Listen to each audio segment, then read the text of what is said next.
চেয়েছিলাম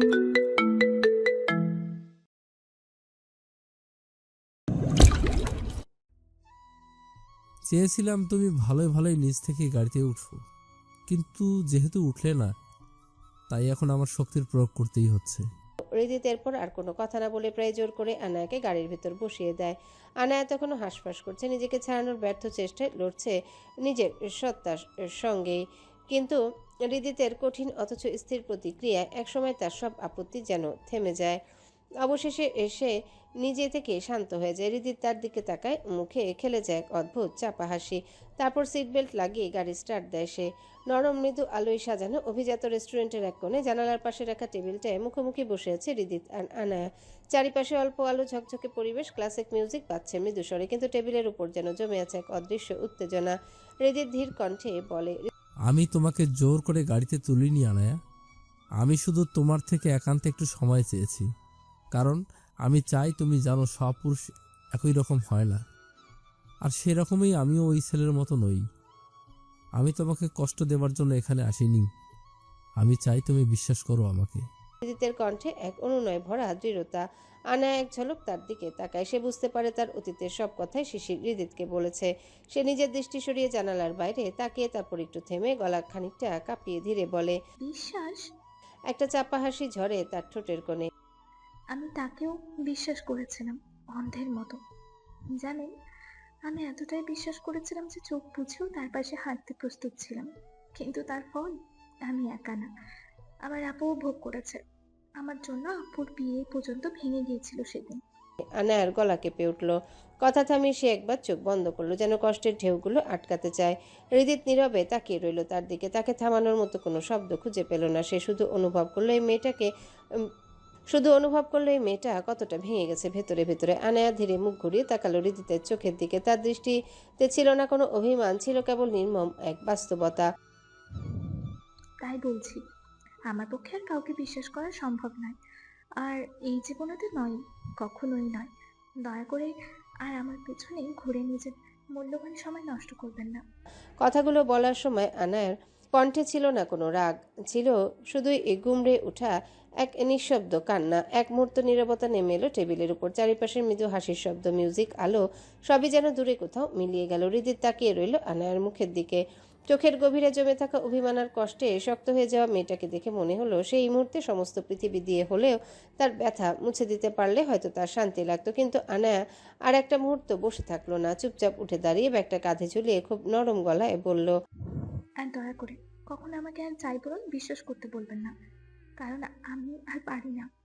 এইটুকু বলেই আনায়া ঘুরে দাঁড়িয়ে হাঁটা শুরু করলো, নীরব পায়ে অভিমানে ঢাকা মাথা উঁচু করে। হৃদিত এক দৃষ্টে তাকিয়ে রইল তার জ্বলে যাওয়ার পথের দিকে। চোখে একরাশ অপরাধ বোধ, অসমাপ্ত কথা আর অদৃশ্য প্রতিজ্ঞার রেশ নিয়ে। রেস্টুরেন্টের আলো মৃদু নরম রঙে চলছিল, কিন্তু হৃদিতের ভেতরটা ডুবে যাচ্ছিল এক অপূরণীয় শূন্যতায়। নিজের মনে ফিসফিস করে হৃদিত বলল, তোমার অবিশ্বাসের পাহাড় ভেঙে আমার ভালোবাসার নরম ছোঁয়ায় একদিন ঠিকই আবদ্ধ করব তোমায়।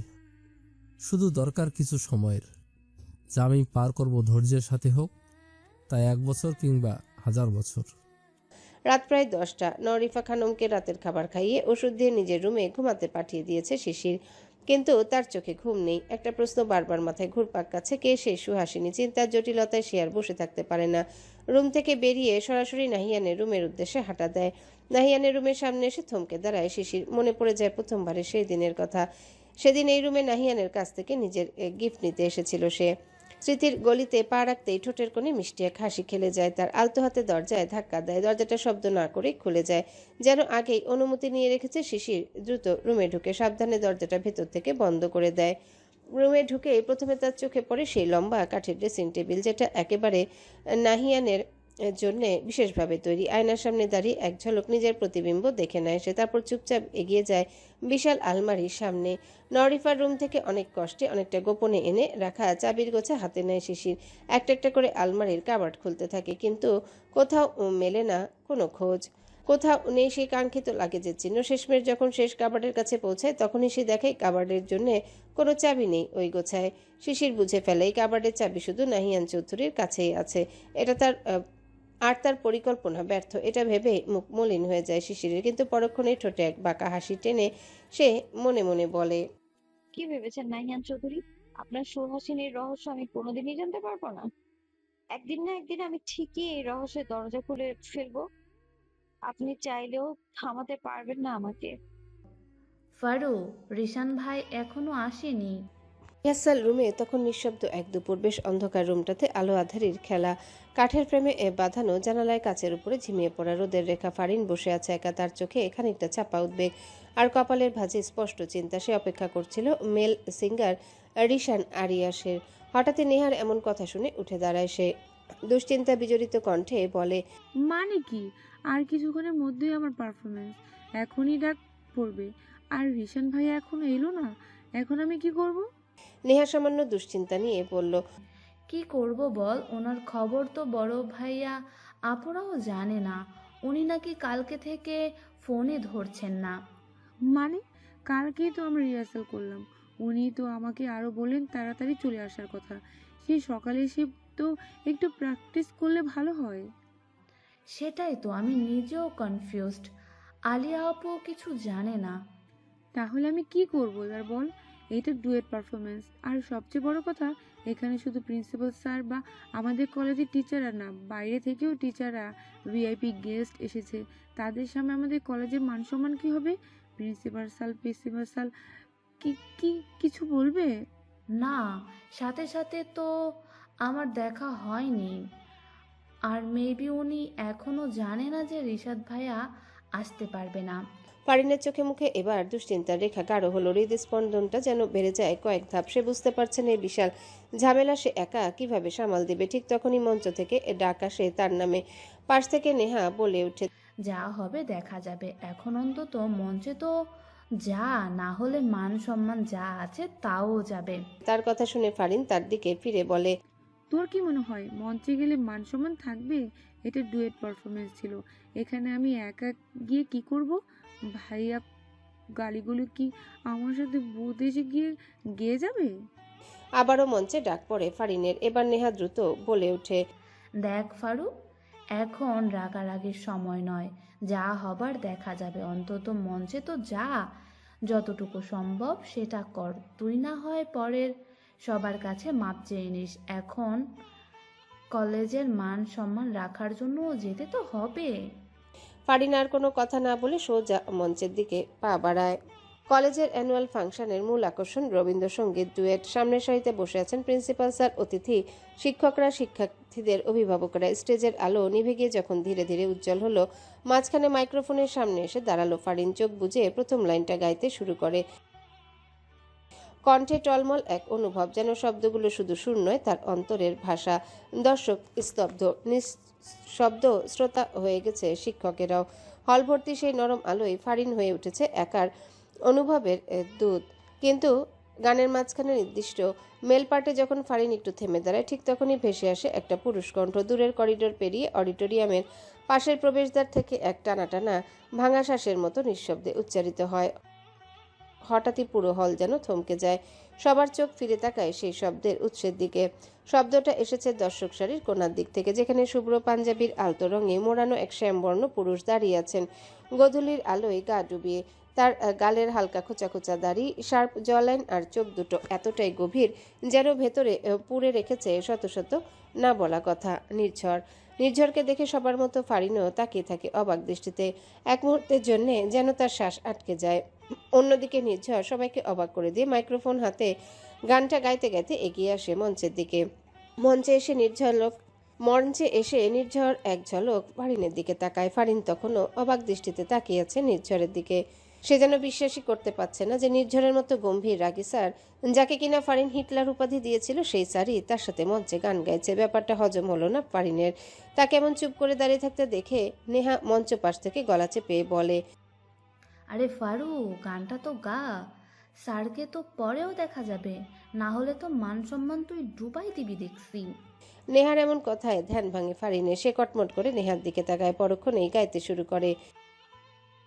নির্ঝর মিলিয়ে নেয় কণ্ঠ। ফারিন এক ঝলক তাকায় তার চোখে, তারপর আমারও পরানো যাহা যায়। নির্ঝর ফারিনের দিকে না তাকিয়ে কিছু নাই গো, গান শেষ চরণের সুর মিলিয়ে যেতে না যেতে পুরো অডিটোরিয়ামে ধ্বনিত হয় করতালির ঝড়। ছাত্রছাত্রী, শিক্ষক, অভিভাবক সবার মুখে শুধু বিস্ময় আর প্রশংসা, কিন্তু ফারিন কিছুই শুনতে পায় না, তার দৃষ্টি স্থির। তখনই পাশ থেকে ইমন গলা খাকারি দিয়ে বলে ওঠে, নেহা, দেখলি আজকের পারফরমেন্স? পুরোই সিনেমাটিক না? আমার তো মনে হচ্ছিল আমি রীতিমতো রোমান্টিক ফিল্ম দেখছি। গানটা কি যেন ছিল? ও হ্যাঁ, আমারও পরানো যাহা চায়। ইমনের এমন কথায় ফারিন বিরক্ত হয়ে বলল, ইমন প্লিজ একদম ফাজলামি করিস না।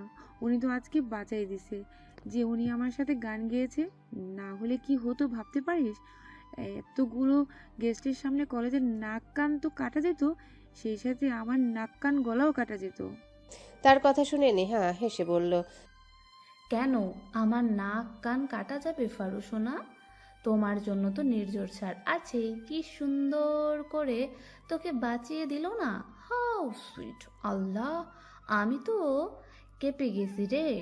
ওভাবে হেঁটে এসে গান করার মতো সিন তো শুধু সিনেমায় দেখেছি। মনে হচ্ছিল নিজের চোখের সামনে একটা রোমান্টিক ফিল্ম দেখছি। How romantic. তারপর নেহা ইমনের দিকে তাকিয়ে বলল, জানিস ইমন, আজকে না আমাদের ফারুক হিটলার অর্থাৎ আমাদের নির্ঝর স্যারের দিকে হা করে তাকিয়েছিল, সোজা হিটলারের চোখের দিকে তাকিয়েছিল। ও খেয়েছে রে, ক্রাশ খেয়েছে। নেহার এমন কথা শুনে ফারিন চটে গিয়ে বলে, একদম উল্টাপাল্টা কথা বলবি না নেহা। আর তুই কবে থেকে এরকম হয়ে গেলি রে? তার কথা শুনে নেহা তার দিকে তাকিয়ে বলল, সব কিছু তোর সাথে থাকার ফল রে ফারু। তুই নিজেও কি কম যাস? তিলকে তাল বানাতে তোরা 2 সেকেন্ডও সময় লাগে না তোর। আগের 2 দিন শুধু আরশান ভাই আমার কাছে শুনেছিল যে আমাদের এখন কোন স্যারের ক্লাস, আর তুই আরশান ভাইয়ের সাথে আমার বিয়ে। তো কি পুরো বাচ্চা এনে তার নামও রেখে দিলি? আর এখন আমি কিছুই বলনি, দোষ। আমি তো এখনো তোদের বিয়ে পর্যন্ত যাইনি। ওয়েট কর, কিছুক্ষণ পরেই যাব। তার এমন কথায় ফারিন কিছুটা অপ্রস্তুত হয়ে বলল, দেখ নেহা, ওইটা ভাইয়া ছিল, আর সব ছাইয়াই ফার্স্টে ভাইয়া থাকে। আর এটা আমার কথা না, একজন বিশিষ্ট অভিনেত্রীর কথা। আর তাই আর কি বলছিলাম, কিন্তু উনি তো স্যার। বল, স্যার তো বাবার তুল্য হয়। তার এমন কথা শুনে নেহা মুখ বাঁকিয়ে বলল, হুম, আইসে স্যার নাকি বাবার সমতুল্য। যখন তুই স্যারকে হিটলার, রক্তচোষা, বাদর, রাক্ষস এসব বলে গালাগালি দিস, তখন কোথায় থাকে তোর বাবার মতো সম্মান? আর সবচেয়ে বড় কথা হলো, তুই তো প্রথম দিন স্যারকে ভাইয়া বলেছিলিস না? সিনিয়র ভাইয়া ভেবেছিলি, তার মানে কি দাঁড়ালো? পাশ থেকে তখনই ইমন হেসে বলে উঠল। সব সাইয়াই। নেহা সাথে সাথে যোগ করলো, ফার্স্টে ভাইয়া থাকে। তাদের এমন ইয়ার্কি শুনে মেজাজ গরম হয়ে গেল ফারিনের। চোখ কুচকে কিছু একটা বলতে গিয়ে গজগজ করতে করতে দ্রুত হেঁটে চলে গেল ক্যাম্পাসের বাইরে। পেছন থেকে তা দেখে একে অপরের দিকে তাকিয়ে হেসে উঠল নেহা আর ইমন। 3 দিন তুই ভার্সিটি আসিসনি, কি হয়েছিল রে? লিমার প্রশ্নে শিশির একটু হেসে তাকালো তার দিকে। আরে তেমন কিছু না, নরিফ আন্টি একটু অসুস্থ ছিল, তাই ওনার বাসায় ছিলাম। পাশ থেকে আনায়া জিজ্ঞাসা করলো, এখন আন্টির অবস্থা কেমন? সুস্থ হয়েছেন? কিছুটা ভালো, তবে ওনার অসুস্থতার আসল কারণটাই ছিল ওই গুমড়ো মুখটা। হুট করে চলে গেল, আর আন্টির কান্নায় মাথা ব্যথা, জ্বর সব মিলে গেল। শিশিরের কথায় সাইফ যেন হালকা প্রতিবাদের ভঙ্গিতে বলে উঠল, তুই আবার নাহিয়ান ভাইকে গোমড়া মুখো বলছিস? বেচারা তো সেদিন তোর জন্য প্রেজেন্টেশনের পুরোটা সময় জুড়ে কাঠফাটা রোদের মধ্যে দাঁড়িয়েছিল। সাইফের এমন কথায় শিশির মুখ বাঁকিয়ে বলল, উনি কি আমার জন্য দাঁড়িয়েছিলেন নাকি? সেদিন বাসায় কেউ ছিল না, তাই হয়তো টাইম পাস করছিলেন। সাইফ হেসে ফেলল। আরে বোকার, আমার নিজে টাইম পাস করতে কেউ রোদের মধ্যে এসে ভার্সিটি ক্যাম্পাসে দাঁড়িয়ে থাকবে? ঢাকা শহরে কি রেস্টুরেন্ট, পার্ক এসবের অভাব পড়েছে নাকি যে ভাইয়া টাইম পাস করার জন্য আমাদের ভার্সিটি ক্যাম্পাসের এই কাঠ রোদের মধ্যে এসে দাঁড়িয়ে থাকবে? শিশির বিরক্ত হয়ে বলল, আরে বিরক্তিকর, সে সময় থেকে ওই গুমড়ো মুখর কথা বলেই চলেছিস। থামবি নাকি আমি চলেই যাব? তাদের এমন কথাবার্তার কিছুই না বুঝে লিমা কৌতূহলে জিজ্ঞাসা করলো, কি সেই সময় থেকে নাহিয়ান ভাই গোমরামুখ এসব করছিস? কে সে? সাইফ হেসে বলল, আরে তুই জানিস না, ওকে তো বলাই হয়নি। শিশির এক আন্টির ছেলে। ক্লাস শেষে তারা সবাই হেঁটে যাচ্ছিল ক্যাম্পাসের বাইরে। হাসি মজায় মেতেছিল সবাই, কেবল আনায়া যেন নিজের মনে ডুবেছিল। শিশির সেটা বুঝতে পেরে বলল, আয়ু, এত চুপচাপ কেন? হঠাৎই যেন কোনো এক গভীর চিন্তায় জগৎ থেকে বের হয়ে আসলো আনায়া। তারপর শিশিরের দিকে তাকিয়ে বলল, আরে না, কিছু না। তোরা বল, কি বলছিলি? শিশির আনায়ার চিন্তার কারণ কিছুটা আজ করতে পারলেও সাইফ আর রিমার সামনে কিছু না বলায় শ্রেয় মনে করলো। তাদের কথা, হাসি ঠাট্টা সব পেছনে ফেলে চারজন ধীর পায়ে হেঁটে যাচ্ছিল ক্যাম্পাসের বাইরের দিকে। ঠিক তখনই এক মেয়ের কণ্ঠে ছেদ পড়ল সেই ছন্দে। শিশি, তোমাকে ওই ভাইয়াটা ডাকছে। সবাই একসাথে তাকালো মেয়েটির দৃষ্টিপথ ধরে। দূরে পুরনো ওষুধ গাছটার নিচে ফুয়াদ দাঁড়িয়ে আছে, পাশে তার সেই চেনা দলবল। তার ঠোঁটে বাঁকা এক হাসি, চোখে হালকা উপহাস। 2 আঙ্গুল তুলে ইশারা করলো শিশিরের দিকে, একেবারে যেন ডাকছে নিজের চেনা খেলার পুতুলকে। সাইফ ও লিমা থমকে গেল। আনায়া চোখ নামিয়ে নিল, কিন্তু মুখে একটু ভয় নেই, কারণ সে খুব ভালো করে জানে শিশির যোগ্য জায়গায় যোগ্য জবাব দিতে পারে। শিশির ব্যাগটা আনায়ার হাতে ধরিয়ে দিয়ে এগিয়ে গেল নিঃশব্দ পায়ে। ফুয়াদের সামনে এসে সামান্য ভ্রু কুচকে তার দিকে তাকিয়ে বলল, কি হয়েছে? ফুয়াদ চেনা ভঙ্গিতে বলল, আরে সিস্টার, এত রাগ কেন? আমি তো শুধু হাই হ্যালো করতেই রাখলাম, কিন্তু তোমার চোখ দেখেই তো মনে হচ্ছে গিলে খাবে আমাকে। যদিও হ্যাঁ, আমি তো অনেক আগেই ডুবে গেছি চোখের মায়ায়। গানটা শুনেছো না? ডুবেছি আমি তোমার চোখের অনন্ত মায়ায়। শিশির চুপ, চোখে তীব্র ধিক্কার। ফুয়াদ বলেই চলে, এখন তো সাঁতার না জানার কারণে হতে চলে হাবুডুবু খাচ্ছি। ভাবলাম তুমি যদি একটু টেনে ধরো বাঁচি। শিশির ঠোঁট বাঁকিয়ে কটাক্ষ ভরা স্বরে বলল, তাহলে এবার আপনাকে মরতেই হবে। আমি কাউকে বাঁচানোর জন্য জন্মাইনি, আর আমি নিজেও সাঁতার জানি না। ফুয়াদ মেকি অবাক ভঙ্গিতে মুখ বিকৃত করলো। উফ রে, এবার তো আমি সত্যিই মরে যাব। শিশির চোখ সরালো না, ঠান্ডা গলায় বলল, তো আমি কি করতে পারি? আরে না না, মরলে হবে নাকি? এখনো তো বিয়ে করে নি, বাবা হলাম না। কমসে কম 3-4টে বাচ্চা না হলে মরার প্রশ্নই আসে না। ফুয়াদের গলা যেন তামাশার সুরে কাঁপছিল। শিশিরের ভ্রু কুচকে গেল। এবার আর নিজেকে সামলাতে পারল না। এক ধাক্কায় এক কদম সামনে এগিয়ে গেল শিশির। গলাস্বরে নেমে এলো ধাতব কঠিনতায়, আপনারা তো নিম্নমানের রসিকতা নিজেই শুনে হাসলে ভালো করবেন। আমি না আপনার বন্ধু আর না আপনার পরিচিত কেউ। আপনি কে, কি করেন তা নিয়ে আমার বিন্দুমাত্র আগ্রহ নেই। আমার সময়টা আমার, সেটাকে আপনি আপনার রসিকতার বাজার বানাতে পারবেন না। আরেকটা কথা, আপনি যদি আবারও আমার সামনে এভাবে এসে দাঁড়ান, মনে রাখবেন এবার শুধু কথায় সীমাবদ্ধ থাকবেন। আর তাদের চোখে এক মুহূর্তের জন্য সত্যিকারের স্তব্ধতা। শিশির বলেই চলে, একটা মেয়েকে আপনি চোখে চোখে রেখে অপমান করবেন, বাজে ইঙ্গিত দেবেন, তারপর বলবেন এটা হিউমার।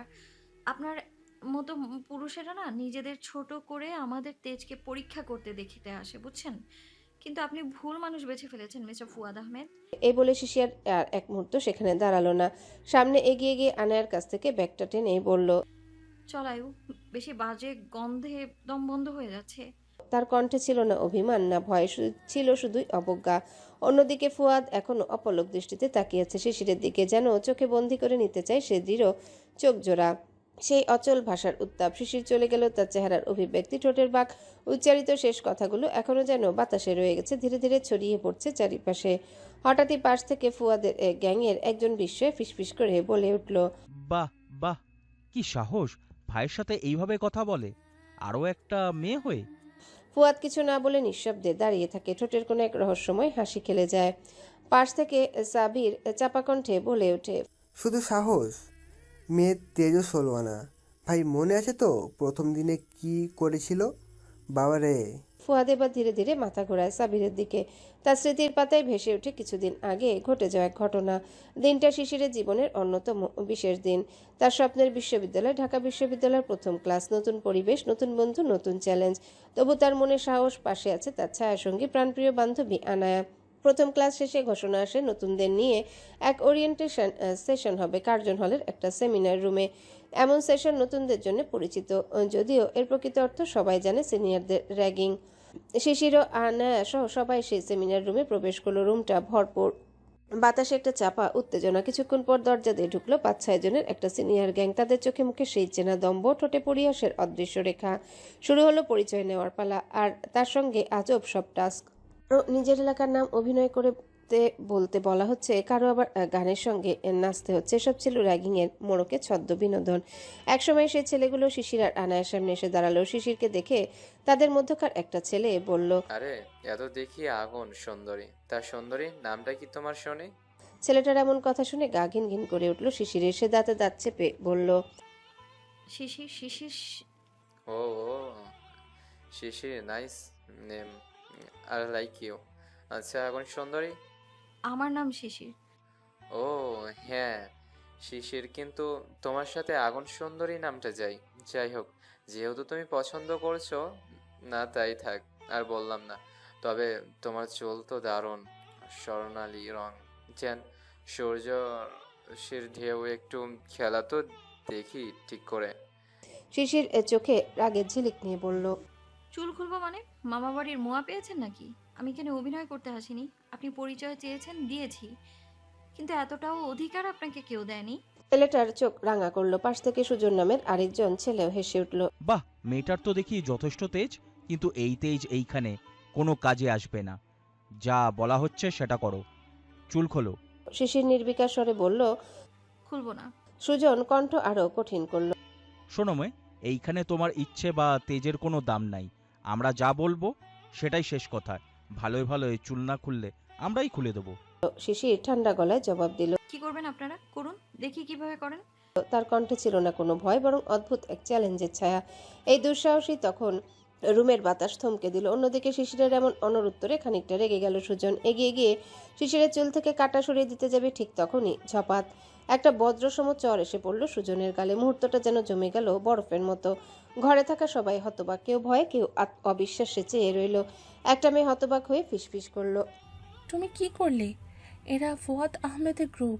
সে রক্তচক্ষুতে মেয়েটার দিকে তাকিয়ে বলল, তা আমি কি করতে পারি? আমি কি ভয় পাই? এ ছেলেটার জায়গায় যদি ওই ফুয়াদ আহমেদও থাকতো না, তাহলে তাকেও আমি ঠিক এভাবেই থাপ্পড় মারতাম। অন্যদিকে এতক্ষণ রুমের বাইরে দাঁড়িয়ে সবটাই লক্ষ্যপাত করছিল ফুয়াদ। শিশিরের এমন আচরণের কথায় সে বেশ অবাক হয়ে বলল, আমাকেও থাপ্পড় মারতো? ইন্টারেস্টিং তো। তাহলে তো তোমাকে একবার বাজিয়েই দেখতে হচ্ছে। এদিকে সবার সামনে এমন থাপ্পড় দেওয়ার উত্তর হিসেবে সুজন কিছু বলতে যাবে, তার আগে তাকে হাতের ইশারায় থামিয়ে দিয়ে দরজার ফ্রেম ছাড়িয়ে ভিতরে এলো ফুয়াদ। কি হচ্ছে এখানে? সুজন গলা নামিয়ে বলল, ভাই, মেয়েটা আমাকে চড় মেরেছে।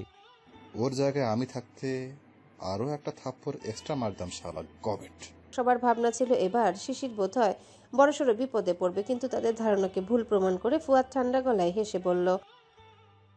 তারপর শিশিরের দিকে তাকিয়ে বলল, তোমরা যাও সিস্টার, আর ডোন্ট ওয়ারি, ওরা আর তোমাকে ডিস্টার্ব করবে না। সে ব্যবস্থা আমি করব। শিশির কিছুমাত্র বাক্য না খরচ করে আনায়ার অন্যদের নিয়ে রুম ছেড়ে চলে গেল। ফুয়াদের মুখে এমন অদ্ভুত হাসির পিছনে থাকা সবাই বিস্ময়ে ফুয়াদের দিকে তাকিয়ে রইল। সুজন ফিসফিস করে বলল, ভাই, এত সহজে ওকে ছেড়ে দিলেন? ফুয়াদ তাকিয়ে হাসলো, ঠোঁটে যেন বুনো হাওয়া খেলা করছিল। সবাইকে একেবারে ধরা যায় না, কিছু মানুষকে ধরা লাগে আস্তে আস্তে, যাতে তারা ছুটে পালাতে না পারে। মেয়েটার তেজ দেখলি পুরো আমার ফিমেল ভার্সন। আমি তো এমন কাজেই খুঁজছিলাম। I like her attitude. যুক্তরাষ্ট্রের ওয়াশিংটন ডিসি হোয়াইট হাউসের ছায়ার নিচে দাঁড়িয়ে থাকা প্রাচীন অথচ অতুলনীয় অভিজাত এক হোটেল, হেই অ্যাডামস হোটেল। এই হোটেলের দ্য ল্যাফেটে রেস্টুরেন্টে সবচেয়ে রেস্ট্রিক্টেড অংশ, প্রাইভেট ডিপ্লোম্যাটিক লাউঞ্জ, যেখানে প্রবেশাধিকার কেবলমাত্র প্রোটোকল লেভেল অনুমোদন প্রাপ্তদের জন্য। এই ঘরে একসাথে বসা মানে আলোচনার বিষয় হচ্ছে রাষ্ট্রীয় সংকট, গোপন অপারেশন কিংবা আন্তর্জাতিক নিরাপত্তার জরুরি সংকেত। চুনাপাথরের দেয়ালে ঝোলানো 19 শতকের আমেরিকান রাষ্ট্রনায়কদের প্রতিকৃতি, রোজ গোলাপ কাঠের সিলিং, মেঝেতে হাতে বোনা পারস্যের কার্পেট আর মখমলি সাদা টেবিল কাপড়ে মোড়ানো টেবিলে রাখা টাটকা অর্কিডের স্তবক। সব মিলিয়ে জায়গাটা যেন শতাব্দীর ঘ্রাণমাখা নিঃশব্দ কোনো এক সভাকক্ষ। জানালার উপরে হোয়াইট হাউসের ইতিহাস গড়া ছাদ, আর জানালার এপাশে টেবিলের গ্লাসে প্রতিফলিত হয় গোপনতার প্রতিটা রেখা। স্থানীয় সময় রাত 8:55। সিলভার রিমের ওয়াইন গ্লাসে আলো পড়ে যেন জলজল করছে গোপন ইঙ্গিত।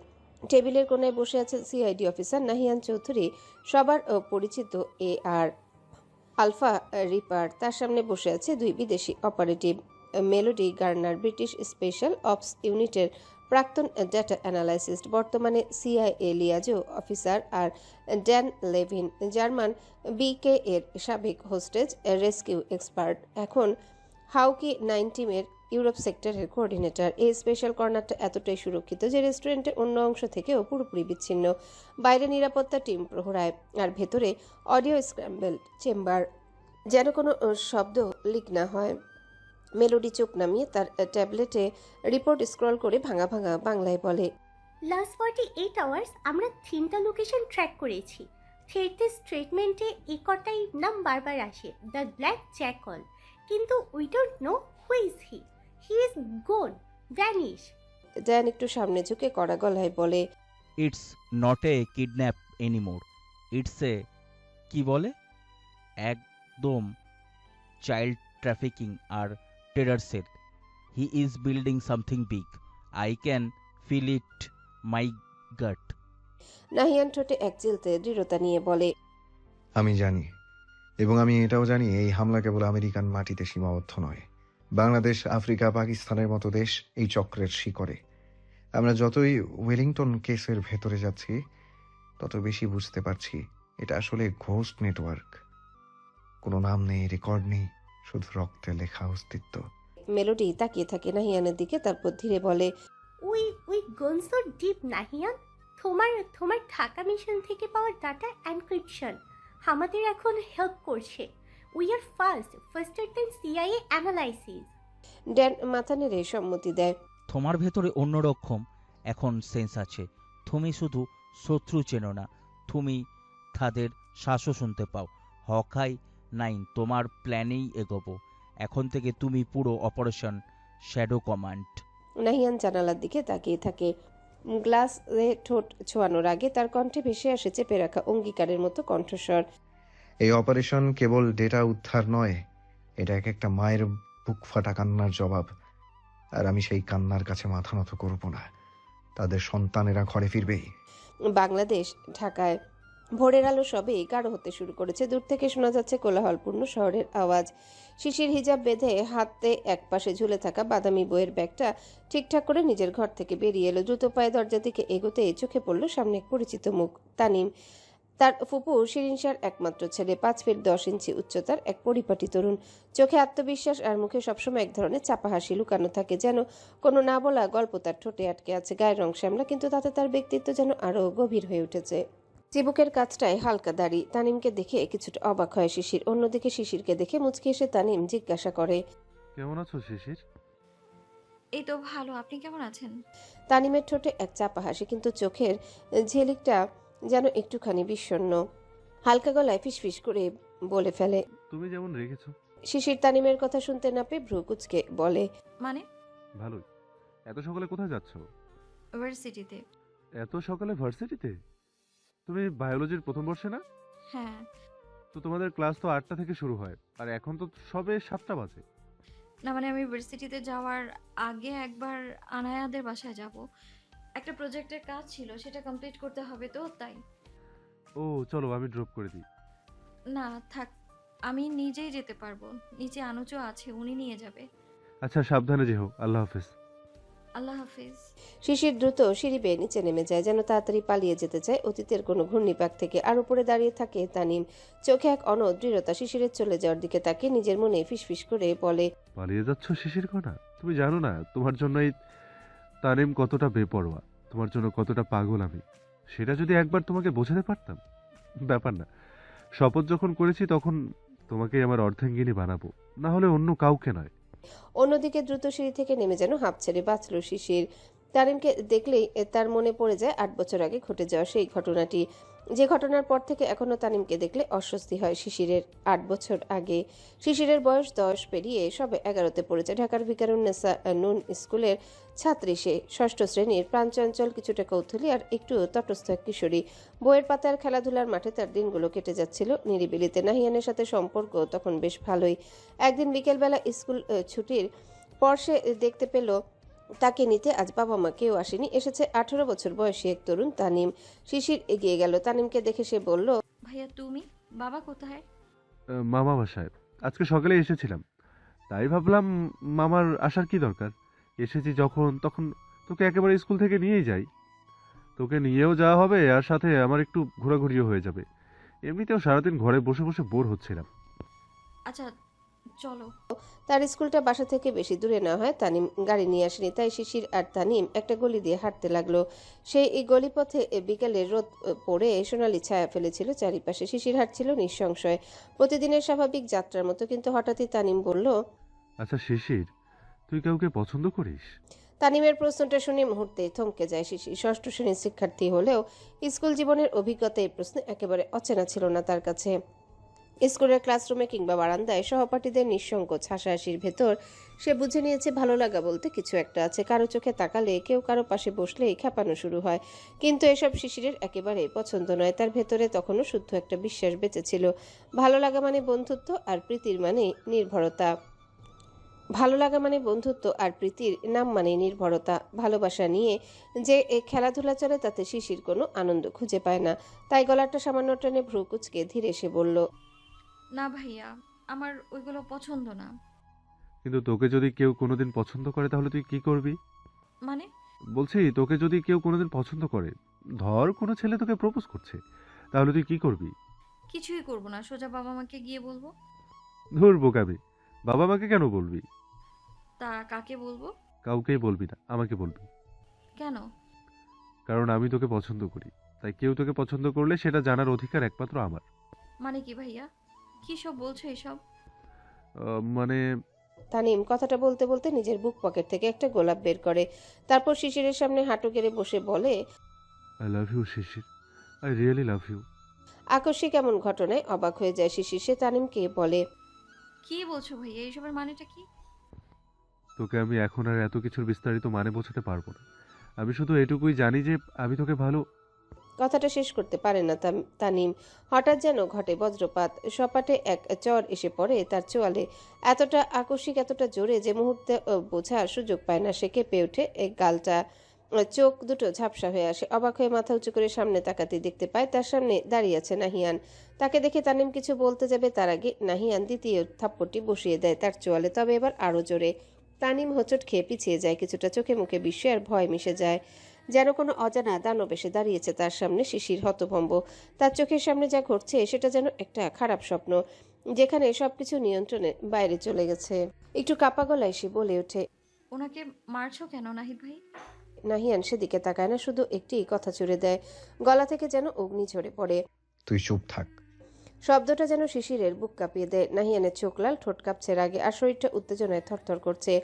এই ছেলেটাকে সে চেনে, কিন্তু এই মুহূর্তে তার চোখের সামনে যে দাঁড়িয়ে আছে সে যেন এক বিস্ফোরিত আগ্নেয়গিরি। শিশিরের গলা শুকিয়ে আসে, ঠোঁট নড়ে না, কণ্ঠ স্তব্ধ হয়ে যায়। আর তানিম, সে পালাবারও সুযোগ পায় না। নাহিয়ানের ঘুষি কিল একের পর এক তার মুখে এসে পড়ে, রক্ত জমে উঠে ঠোঁটে ভেঙে পড়ে এক পাশের গাল। পথচারীরা থমকে দাঁড়ায়, কেউ দৌড়ে এগিয়ে আসে। সে ভয়ঙ্কর দৃশ্য দেখে শোরগোল পড়ে যায় আশেপাশে। তানিমকে আহত অবস্থায় টেনে সরিয়ে নিয়ে যায় দুজন যুবক। রক্তে ভেজা তানিমকে হাসপাতালে নিয়ে যায় তারা। সঙ্গে সঙ্গে খবর পৌঁছে যায় পরিবারের কাছে। কিছুক্ষণ পর হাসপাতালের করিডোরে একে একে হাজির হন তানিমের বাবা মা, শিশিরের ফুপু শিরিন শাহ আর তার স্বামী তোফাজ্জল ইসলাম। আসে নাহিয়ানের বাবা মাও। চারিপাশে উত্তেজনা, উদ্বেগ আর চাপা রাগের কারণে একটা দম বন্ধ ও কড়া পরিবেশ। তবে সবচেয়ে আশ্চর্যের ব্যাপার ঘটে তখনই, যখন ঘটনার পুরো দায়টা পুরোটাই গিয়ে পড়ে শিশিরের ঘাড়ে। একটিবারের জন্য কেউ ভাবল না। শিশির তো নিজেও বিভ্রান্ত, আহত, কিন্তু না, তার কোনো বলার অধিকার নেই। অন্যদিকে শিরিন শাহ, যিনি এতদিনেও শিশিরের প্রতি বিশেষ স্নেহ দেখাননি, এবার যেন নিজের যাবতীয় তীব্রতা উগড়ে দেন। সবার সামনে শিশিরকে কঠোরভাবে বকাঝকা করেন। তার মুখে উঠে আসে অভিযোগের পাহাড়। সেই দিনের পর থেকে শিশিরের প্রতি তার ব্যবহার যেন একটা সুস্পষ্ট পরিবর্তন আসে। আরও অবহেলা, আরও উপেক্ষা। বর্তমান ফেলে আসা স্মৃতির ধুলো এখনো চোখে ধোয়া হয়ে ঝাপটা দিচ্ছে। সেসব ভেবে শিশির এগিয়ে যায় গাড়ির দিকে। আনোয়ার সাহেবকে সামনে দেখে গলা বাড়িয়ে বলে, অনুচু আনায়াদের বাসায় যাব। আনোয়ার সাহেব এগিয়ে আসেন। শিশির গাড়ির দরজা খুলে নিঃশব্দে ভেতরে গিয়ে বসে। আনোয়ার সাহেব ড্রাইভিং সিটে বসে ইঞ্জিন স্টার্ট দেন। গাড়ি চলতে থাকে নিজ গতিতে। শিশির জানালার কাঁচটা নামিয়ে দেয়। বাইরে এক ঝাপটা স্নিগ্ধ হাওয়া এসে ছুঁয়ে যায় তার মুখশ্রী, এক চিলতে স্বস্তি দিয়ে। খুলনায় চৌধুরী আবাসনের সকালটা আজ অন্যরকম। প্রতিদিনের তুলনায় আজ যেন চারিপাশের ব্যস্ততা অনেকাংশেই কম। ডাইনিং টেবিলে একসাথে সকালের নাস্তা করছেন পরিবারের সদস্যরা। ইমরান চৌধুরী আর ইয়াকুব চৌধুরী বসে আছেন পাশাপাশি, নিঃশব্দে খাবার খাচ্ছেন তারা। আজকে কেউই অফিসে যাবেন না, তাই বাড়ির মহিলাদের ব্যস্ততাও আজ কম। তাদের বিপরীত পাশে বসা নিঝুম, নির্ঝর আর ইয়ালিনা। হঠাৎই হাসনা খান বললেন, নির্ঝর। নির্ঝর মুখের খাবার চিবোতে চিবোতে বলে, জি আম্মু। আগের দিন তোদের কলেজে যে মেয়েটা রবীন্দ্রসঙ্গীত গেয়েছিল না, ডুয়েট করছিল তোর সাথে, মিষ্টি করে মেয়েটা, ওর নাম কি? হাসনা খানের একটা কথায় যেন বোমা বিস্ফোরিত হলো গোটা ডাইনিংয়ে। সবাই অবাক নয়নে তাকিয়ে থাকলো নির্ঝরের দিকে। নির্ঝর কোনো মেয়ের সাথে ডুয়েট গান গেয়েছে, এটা যেন কারোরই বিশ্বাসই হতে চাইল না। ইমরান চৌধুরী কপাল কুঁচকে বললেন, কি নির্ঝর ডুয়েট করেছে? সামনে থেকে নিঝুম বলল, জি আব্বু, তাও একটা মেয়ের সাথে, খুব সম্ভবত ভাইয়ার কলেজের স্টুডেন্ট। তুমি তো সেদিন কলেজে যাওনি, প্রিন্সিপাল আঙ্কেল বারবার কল করছিল, যেতে বলছিল, তাই আমি আর আম্মু গিয়েছিলাম। কিন্তু গিয়ে দেখলাম ভাইয়া একটা আপুর সাথে ডুয়েট গান গাইছে। কি গান জানো? আমারও পরানো যাহা চাই, তুমি তাই গো। নিঝুমের কণ্ঠে একরাশ দুষ্টুমি। নিঝুমের কথায় নির্ঝর রাগী চোখে একবার নিঝুমের দিকে তাকালো। তার চোখে যেন আগুন জ্বলছে। সামনে যদি পরিবারের বড়রা না থাকতেন নিশ্চয়ই ওখানে নিঝুমের কান মলে দিত, কিন্তু এখন সামনে বাড়ির বড়রা আছে বলে নিঝুমকে কিছুই বলতে পারল না নির্ঝর। কেবল চোখের চাহনিতেই ওর উপর ঝাড়ি দিল সে। নিঝুম ভেতরে কিছু ঘাবড়ে গেলেও মুখে সেটার প্রকাশ করল না, কারণ সে খুব ভালো করে জানে নির্ঝর তাকে যতই বকাঝকা করুক আব্বুর সামনে কিছুই বলবে না। এদিকে ইমরান চৌধুরী বিস্ময়ে যেন কাটছেই না। তিনি অবিশ্বাস্য নয়নে ছেলের দিকে তাকিয়ে কিছু বলতে যাবেন, তার আগে নির্ঝর দ্রুত উঠে দাঁড়িয়ে বলল, মা আমার দেরি হয়ে যাচ্ছে, গেলাম। রেখে দাও, আমি এখন আর খেতে পারবো না, আমার দেরি হয়ে যাচ্ছে। আর মাত্র 2-4টা কামড় খেয়ে যা। সময় নেই। দ্রুত বেরিয়ে গেল নির্ঝর, যেন এক মুহূর্তে সবার প্রশ্নবিদ্ধ চোখ আর কণ্ঠ থেকে মুক্তি পেতে চাইল। সে বেরিয়ে যেতেই শিউলি হক অবাক গলায় বলল, সত্যি আপা আমাদের নির্ঝর গান করেছিল? তো আমি কি মিথ্যা কথা বলছি? তোকে তো আগের দিন বললাম যাওয়ার কথা, কিন্তু তোরই তো সময় ছিল না।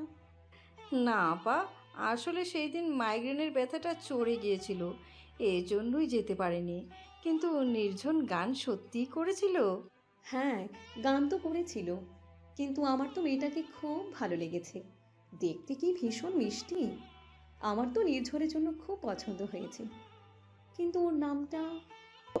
পাশ থেকে নিঝুম বলল, আম্মু, আপুটার নাম ফারিন। প্রিন্সিপাল আঙ্কেল নিজেই তো বলেছিলেন যে মেয়েটা ভালো ছাত্রী আর দারুণ গান করে। হ্যাঁ হ্যাঁ, ফারিন। গাড়ি থেকে নামার সঙ্গে সঙ্গে চোখে পড়ে ফারিনের দিকে। ছায়াপথের আলো ছায়ার ফাঁকে ফাঁকে হেঁটে যাচ্ছে সে। চুলে রোদের ঝিলিক, ঠোঁটে সে চিরচেনা সরল মিষ্টি হাসি। তবে তার সাথে নেই নেহা, ইমন কিংবা তার অন্য কোনো ক্লাসমেট, আছে রিশান। ফারিন তার কথা মনোযোগ দিয়ে শুনছে আর মাথা হেলিয়ে হেসে উঠছে। ফারিনের সাথে রিশানকে দেখে নির্ঝরের ভেতরে হঠাৎ চাপা এক স্রোত নামে। কোনো শব্দ নেই, তবু দু চোখে রক্তিম আগুন জ্বলে ওঠে। হাতের আঙ্গুলগুলো নিজে থেকেই মুঠো পাকিয়ে যায়, কিন্তু কেন নির্ঝরের তা জানা নেই। চোয়াল শক্ত করে তাদের পাশ কাটিয়ে যাচ্ছিল সে, তখনই হঠাৎ কথা বলতে বলতে হোঁচট খায় ফারিন। ঝটকায় শরীরটা সামনের দিকে হেলে পড়ে। রিশানের হাত তখন বাঁকা হয়ে আছে, ছুতে পারেনি। তার আগে যেন এক অদৃশ্য বাতাস এসে তাকে জড়িয়ে ধরে কেউ। দুই হাত আঁকড়ে ধরে তাকে। ফারিন ধরা পড়ে নির্ঝরের বুকে। নিঃশ্বাসগুলো তীক্ষ্ণ, স্পর্শটা তীব্র। একটা মুহূর্ত স্থির হয়ে দাঁড়িয়ে থাকে সময়। ফারিন মাথা উঁচু করে তাকে ধন্যবাদ জানাতে যাবে, তার আগে নির্ঝর বলে, চোখ কোথায় থাকে তোমার, দেখে শুনে চলতে পারো না? সরি স্যার, আসলে দেখতে পারিনি। তা পাবে কিভাবে? মানুষের সাথে গল্প করতে করতে তো একেবারে। কথাটা শেষ করে না নির্ঝর এক ঝটকায় ফারিনকে ছেড়ে দিয়ে সোজা চলে যায় টিচার্স রুমের দিকে। পেছনে দাঁড়িয়ে থাকে ফারিন, চোখে বিস্ময়, বুকের ভিতর ধুকপুকানি। সে বুঝতে পারে না এই মানুষটা হঠাৎ হঠাৎ ঝড়ের বেশে কোথা থেকে আসে। ভার্সিটির ক্লাস শেষে ধীরে ধীরে ভবন থেকে বেরিয়ে আসে শিশির, আনা আর সাইফ। তবে এলিমা আজ অনুপস্থিত। শিশির ঘাড় ঘুরিয়ে সাইফের দিকে তাকিয়ে বলে, কি ব্যাপারে সাইফ, লিমা আসলো না কেন? আরে সেটা তো জানি না। মানে কি, একই বাসায় থাকিস অথচ জানিস না? আরে বাবা, কি করে জানবো? ওরা 5 তলায় থাকে আর আমরা 2 তলায়, দেখা সাক্ষাৎ তেমন হয় না। শিশির কিছু বলার আগে সাইফ নিজে প্রসঙ্গ ঘুরিয়ে বলল, তা আগে তোরা বল, কালকে কখন বের হবি? কখন যাবে মানে কোথায় যাব? কেন আনায়া তোকে বলেনি? না তো। শিশির এবার আনায়ার দিকে তাকিয়ে বলল, কিরে আয়ু, কোথায় যাবি তোরা? আনায়া হালকা হাসি নিয়ে উত্তর দেয়, আরে ওরা একটা ডে আউট প্ল্যান করছে। তবে প্রশ্ন হচ্ছে, আঙ্কেল আন্টি তোকে যেতে দিতে রাজি হবে তো? কেন দেবে না কেন? মানে আঙ্কেল আন্টি কি এত সহজেই ছাড়বে? হ্যাঁ, আগের দিন তো বাবাই শুনতে চেয়েছিল যে তোমরা ভার্সিটি থেকে কোথাও ট্যুরে যাবে না। আমাদের সময় তো আমরা প্রায়ই বন্ধুদের সাথে ডে আউটে যেতাম। বরং আমি আর কিছু বলতে পারলাম না, কারণ সবার সঙ্গে এমন পরিচয় নেই, অনেককেই ঠিকভাবে চিনি না এই জন্য। তবে যখন শুনবে সবাই যাচ্ছে তখন অবশ্যই যেতে দেবে, কিন্তু একটা শর্ত আছে, রাতে থাকলে বা নাইট আউট করলে হবে না, আর ঢাকা থেকে বেশি দূরে গেলেও হবে না। সাইফ এসে বলল, আরে পাগল, আমরা তো শুধু দিনের জন্য যাচ্ছি। আমাদের বায়োলজি ডিপার্টমেন্টে সবাই যাবে, সবার সাথে পরিচিত হওয়া যাবে। এটা একটা ইনফর্মাল গেট টুগেদারও বলা চলে। আর আমরা তো গজারিয়া মেঘনা বিচে যাব।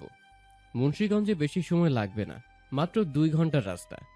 শিশির চোখে উচ্ছ্বাস নিয়ে বলে। ও তাই নাকি? তাহলে তো অবশ্যই যাব। সাইফ এবার আনায়ার দিকে তাকিয়ে বলল। কিন্তু আনায়া, তোর কি অবস্থা? তুই যাবি না? আনায়া সামান্য দ্বিধায়। আমি এখনো শিওর না, বাবা মাকে কিছু বলা হয়নি। পাশ থেকে শিশির বলল, কি শিওর না? আমি আন্টি আঙ্কেলের সাথে কথা বলবো। আচ্ছা, তাহলে কালকে তোরা যাচ্ছিস, তাই তো? হুম। শিশিরা কথা বলতে বলতে ভার্সিটির ক্যাম্পাসের বাইরে চলে আসে। ঠিক তখন একটা বাইক এসে থামে তাদের সামনে। শিশির তীক্ষ্ণ নজরে তাকায় বাইকের উপর বসা ছেলেটার দিকে। সে বুঝতে পারে যে এটা তানিম। তানিম হেলমেট খুলতে শিশির বলে, আপনি এখানে? হ্যাঁ আমি আসলে অফিস থেকে ফিরছিলাম, তখন ভাবলাম তোমাদের তো এই টাইমে ছুটি হয়, তাই একেবারে তোমাকে নিয়েই যাই। ধন্যবাদ, তবে আমি আনুচুর সঙ্গে যাব। কিন্তু আনোয়ার আঙ্কেল তো এখনো আসেনি, এই রোদের মধ্যে দাঁড়িয়ে বা কেন থাকবে? আসবে, আর দেরি নেই। তোমার এমন দাঁড়িয়ে থাকাটা ভালো লাগছে না, চলো বাইকে ওঠো। থ্যাংক ইউ, কিন্তু আমি বাইকে কমফোর্টেবল না। এখানে কমফোর্টের কি আছে, শুধু ধরে বসে থাকলেই হলো। তাদের কথোপকথনের মাঝে চলে আসে আনোয়ার সাহেব। তাকে দেখে শিশির বলে, ওই তো চলে এসেছে আনুচু। সাইফ আর আনায়াকে বিদায় জানিয়ে গাড়ির দিকে পা বাড়ায় সে। আনায়া আর সাইফও ধীরে ধীরে চলে যায়। শুধু একা দাঁড়িয়ে থাকে তানিম বাইকের উপর চুপচাপ। তার চোখে একরাশ অভিমান, ভেতরে গুমড়ে ওঠা না বলা কথাগুলো। শিশিরের চলে যাওয়ার পথের দিকে চেয়ে সে ধীর গলায় ফিসফিস করে বলে, তুমি আমাকে আর কতদিন এভাবে উপেক্ষা করবে শিশির কণা? তোমার এই সামান্য এড়িয়ে চলাও পাহাড় সম কষ্ট দেয়, তুমি জানো না? তোমার না বলা অনুভূতিগুলোই আমাকে বিক্ষিপ্ত করে তোলে। এই মন আমি নিয়ন্ত্রণ করতে পারি না। তবু তবু বিশ্বাস রাখো, একদিন একদিন ঠিক জয় করব তোমাকে। ভালোবাসা যেমন নীরব, জয়ও তেমনি নিঃশব্দেই আসবে। প্রায় সন্ধ্যা হয়ে এসেছে। গোধূলি লগ্নে রক্তিম রঙা সূর্যটা হেলে পড়েছে পশ্চিম আকাশে। ভার্সিটি থেকে ফিরে আনায়া সোজা চলে এসেছিল তার আপুর ছাত্রীর বাসায় তাকে পড়াতে। কাজ শেষে সে ফিরছিল পার্কের এক পাশ ঘেঁষে, তখনই দেখতে পায় একটা ছোট্ট বিড়াল ছানা একটু দূরে আহত অবস্থায় পড়ে আছে। বিড়ালের বাচ্চাটাকে এমন অবস্থায় দেখে আনায়ার ভীষণ মায়া হলো। এগিয়ে গিয়ে বিড়াল ছানাটিকে কোলে নিল, তার মাথায় আদর করতে লাগলো। তখনই কেউ একজন তার পাশ থেকে বলল, বিড়াল ছানা পছন্দ? পরিচিত কণ্ঠস্বর শুনে আনায়া পাশে ফিরে দেখলো তার পাশে নিঃশব্দে হাঁটু গেড়ে বসে আছে হৃদিত। এই পথ ধরেই ক্লায়েন্ট মিটিং শেষে বাসায় ফিরছিল সে। হঠাৎ চোখে পড়ে রাস্তার পাশে একটা মেয়ে একটা আহত বিড়াল ছানাকে কোলে তুলে নিচ্ছে। এই মুহূর্তে হৃদিত বুঝে যায় এই মেয়েটি তার আরাধ্য মানুষ, যার দৃষ্টির গভীরে হৃদিত বারবার হারিয়ে যেতে চেয়েছে, যার নিঃশ্বাসে যার হাসিতে সে খুঁজে পায় জীবনের সবটুকু সংজ্ঞা, যে নিজের চোখে লিখে রেখেছে হৃদিতের ভালোবাসার প্রতিটা ব্যাকরণ। এটাই তার প্রিয়তমা, তার আইনিন। একটি অসহায় প্রাণীর প্রতি এমন নিঃশর্ত স্নেহ, এমন কোমল যত্ন দেখে সে আবারও মুগ্ধ হয়। গাড়ি থেকে নেমে আনায়ার পাশে এসে পৌঁছে। অন্যদিকে হৃদিতকে দেখে আনায়া বলে, আপনি হ্যাঁ আমি। আপনি এখানে কি করছেন? আমি কি করছি মানে? আগে বলো তুমি এখানে কি করছো? আর বিড়াল ছানা পছন্দ? সেই প্রশ্নের উত্তর আমি আপনাকে দিতে যাব কেন? আমাকে কেন দিতে যাবে মানে? আমাকে ছাড়া আর কাকে প্রশ্নের উত্তর দেবে প্রিয়তমা? দেখুন, একদম বাজে কথা বলবেন না, আর সরে যান আমার সামনে থেকে, যেতে দিন আমাকে। এত সহজে তোমাকে কি করে যেতে দিই বলো? এখনো তো আমার মনের ইচ্ছাটাই পূরণ হলো না। আনায়া নাক সিটকে বলে, কি হচ্ছে? হৃদিত গলা খাকারি দিয়ে গেয়ে ওঠে, ইচ্ছে করে একটা ঘরে থাকবো দুজনায়, গর্ব ভিটে খুশি রিটে, সঙ্গী হবি আয়। জনসম্মুখে হৃদিতের এমন হঠাৎ গানে থমকে যায় আনায়া। চারিপাশে একবার তাকিয়ে দেখে ভাগ্য ভালো রাস্তায় মানুষের ভিড় নেই, গাড়ি ঘোড়া চলাচলই বেশি, তাই হৃদিতের এমন পাগলামি কারো নজরে পড়েনি। এটা ভেবে স্বস্তির নিঃশ্বাস ছাড়ল সে। একটা দীর্ঘশ্বাস ফেলে ধাতস্থ হয়ে হৃদিতের দিকে কটমট করে তাকিয়ে বলল, আপনি কি পাগল? রাস্তার ভিতরে এইভাবে গান গাইছেন, লোকজন দেখলে কি বলবে? কে কি বললো, কে কি ভাবলো, সেখানে আমার বিন্দু মাত্র মাথা ব্যথা নেই প্রিয়তমা। আমার মাথা ব্যথা শুধু তুমি আমাকে নিয়ে কি ভাবলে সেটা নিয়ে। বাজে বকা বন্ধ করুন, পাগল লোক কোথাকার। পাগল? হ্যাঁ পাগলই তো, কিন্তু সে পাগলের পাগলামি শুধু তোমাতেই সীমাবদ্ধ। তুমি ছাড়া এই পাগলামি দেখার সৌভাগ্য আর কারো হয়নি, আর হবেও না। হঠাৎই আনায়া গম্ভীর কণ্ঠে বলে, দেখুন, আমি আপনাকে আগেও বলেছি, এখনো বলছি, আমার পিছনে শুধু শুধু সময় নষ্ট করবেন না। আমার জীবনটাই পুরো মাঝরাতের মতো অন্ধকারাচ্ছন্ন। আর সেই অন্ধকারেই যদি আমি রোদ্দুর হয়ে ধরা দিই? আনায়া এবার তাচ্ছিল্যের হাসি হেসে বলল, মাঝরাতে রোদ্দুর? এটা কোনোদিন সম্ভব? অবশ্যই সম্ভব। চেষ্টা করলে আর মনের ইচ্ছা পবিত্র হলে সবকিছুই সম্ভব। কোনোদিনই সম্ভব নয়। যদি আমি সম্ভব করতে পারি, তাহলে সেদিন থেকে আমিও বিশ্বাস করব যে এখনো পৃথিবীতে পবিত্র ভালোবাসা বেঁচে আছে। আর সেদিনই আমি চেষ্টা করব জীবনকে আর একটা সুযোগ দেওয়ার। কিন্তু সাবধান, আপনি যদি সামান্যতম ব্যর্থ হন, তাহলে হয়তো আর কোনোদিনও দেখা পাবেন না আমার। তোমাকে হারানোর কোনো প্রশ্নই আসে না আইনিন। আমি জীবনের শেষ নিঃশ্বাস অবধি শরীরের শেষ রক্তকণা দিয়ে চেষ্টা করব তোমার বিশ্বাসের পাহাড় পুনর্নির্মাণে। আলোয় ঝলমল রাজকীয় অভিজাততায় মোড়া একটা স্থাপনা, দ্য ওয়েস্টিন, ঢাকা। গুলশানের প্রাণকেন্দ্রে দাঁড়িয়ে থাকা একটা 5 স্টার হোটেলে যেন আকাশের গায়ে ঝুলে থাকা কোনো অলৌকিক প্রাসাদ। তার কাছে ঘেরা উঁচু গম্বুজ ছাদ, মার্বেলের মেঝেতে আলো ছায়া ছায়াচিত্র। এই হোটেলের 21তম তলার এক কোণায় চুপচাপ টেবিলে বসে আছে একজন বিদেশি আগন্তুক। পোশাক পরিচ্ছদে খাঁটি বিদেশি, তীক্ষ্ণ দৃষ্টি, চকচকে কাচের গ্লাসে হালকা ঝিকিমিকি করছে রেড ওয়াইন। আর তার ঠিক সামনেই রাখা একটা স্লিম ব্ল্যাক ল্যাপটপ। ল্যাপটপের স্ক্রিনে ফুটে উঠেছে একটাই ছবি, শিশির। ছবিটাতে ক্যাম্পাসে দিনের আলোয় হাসছে সে, চোখে একরাশ প্রাণ, ছোটে নিঃশব্দ কোনো গল্প। ছবিটার সাথে নিচে ছোট্ট একটা মেসেজ, বায়োলজি ডিপার্টমেন্ট ট্যুর, মেঘনা রিভারসাইড, ডে আউট টুমরো। আগন্তুক অপলক চেয়ে থাকে স্ক্রিনের দিকে। ঠোঁটের কোণে জমে থাকা হালকা বাঁকা হাসি যেন বলে দিচ্ছে সে শুধু দেখছে না, গিলছে। এই মেয়েটির প্রতিটা হাসি, প্রতিটা ভঙ্গিমা তার ভিতরে বিস্তার করে রেখেছে এক শীতল আগুন। একটা নিঃশ্বাস ফেলে একরাশ নির্লিপ্ত কণ্ঠে সে বলে, This is your first and the last day out of your life, baby girl.